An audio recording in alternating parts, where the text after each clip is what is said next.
জয় গিরিধারী, জয় শ্রী রাধে। এবার সুদূর লন্ডন থেকে ভক্তরা ছুটে চলে এলেন আমাদের ইন্ডিয়াতে তাদের লাড্ডু গোপালকে নিয়ে অঙ্গরাগের জন্য। গিরিধারীর আশীর্বাদে এটা আমার কাছে অনেক বড় একটা প্রাপ্তি। ভক্ত বোন কিন্তু খুব ভালো একজন সঙ্গীত শিল্পী। আমি এলাম লন্ডন থেকে। তুমি কি করো বোন? আমি সিঙ্গার। আচ্ছা। তার নাম সোহিনী দে।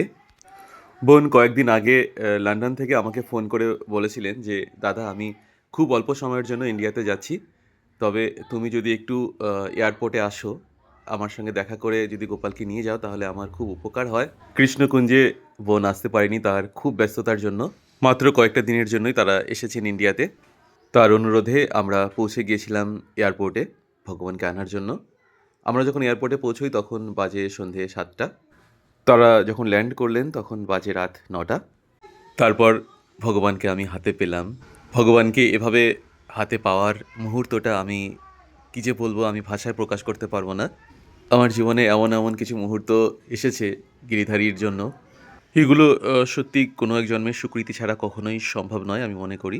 এবার চলুন ভক্ত বোনের সাথে একটু কথা বলে নিই, এবং আমাদের অনুরোধে বোন এয়ারপোর্টে থাকাকালীন ২ লাইন গানও শুনিয়ে দিয়েছিলেন, সেটাও আপনাদের সাথে একটু শেয়ার করি। তোমাকে ১ বছর আগে যোগাযোগ করি কিন্তু কোনোভাবে হয়ে ওঠে না। তো আজকে গোপালের ইচ্ছে হচ্ছে তোমার কাছে এটা তুলে দিচ্ছি আর তুমি তোমার মতন করে ওকে অঙ্গরাগ করে দিও। একদম। লন্ডনে থেকে আমাদের কাজগুলো দেখো তুমি? সবসময় দেখি আমি। বাহ। আর খুব সুন্দর কাজ, তাই জন্য আমি ওখান থেকে তোমাকে ২ দিন পাইনি, তাও আমি তোমাকে যোগাযোগ করেই গেছি যে এটা আমি আমার তোমার হাতেই দেবো। অনেক বড় প্রাপ্তি। তো ওই সঙ্গের জন্যই মানে ২ লাইন, একটু ২ লাইন যেমন হয়, জানি এই পরিবেশে ভালো হবে না, তো একটু।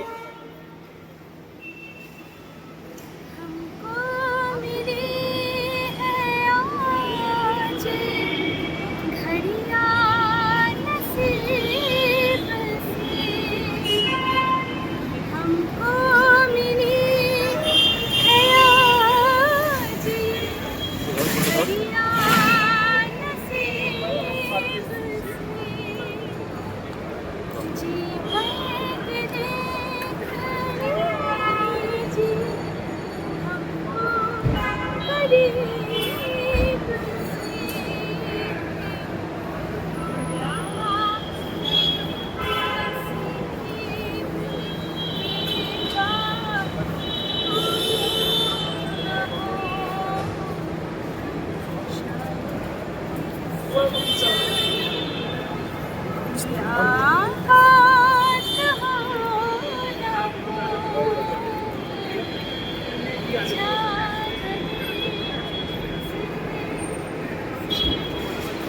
অসংখ্য ধন্যবাদ। দারুণ হয়েছে, দারুণ দারুণ দারুণ, খুব সুন্দর হয়েছে বোন। ভক্ত বোনের কাছ থেকে তো আমরা গোপালকে নিয়ে নিলাম। এবার কৃষ্ণকুঞ্জে ফেরার সময় আমাদের। তাদেরকে বিদায় জানিয়ে আমরা বাড়ির উদ্দেশ্যে রওনা দিলাম।